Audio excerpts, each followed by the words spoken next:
আনাস একটি বিশেষ শিশু। জন্ম থেকেই পায়ের গঠন ছিল বাঁকা।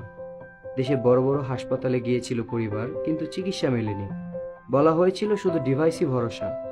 অথচ এই ডিভাইস ব্যবহার না করলে অল্প আঘাতে পা ফ্র্যাকচার হতে পারে এবং ধীরে ধীরে পা আরো বাঁকা হয়ে যেতে পারে, যা পরবর্তীতে শুধরে নিতে হলে অপারেশন করতে হয়, যা একদিকে ব্যয়বহুল, আরেকদিকে শিশুর জন্য কষ্টকর।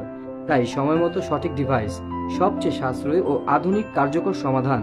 কিন্তু এমন জটিল ডিভাইস বাংলাদেশে খুব কম মানুষই তৈরি করে থাকেন। আমি সে দায়িত্ব নিয়েছি, কারণ আমি এর আগে বহু জটিল কেস সফলভাবে করেছি আলহামদুলিল্লাহ।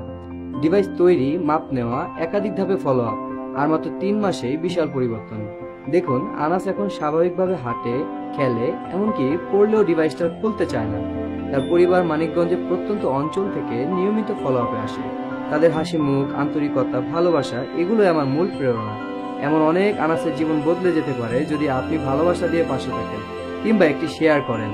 আমরা চেষ্টা করি সর্বোচ্চ দিয়ে আপনাদের জন্য, আপনাদের সন্তানদের জন্য এবং আমাদের দেশের জন্য।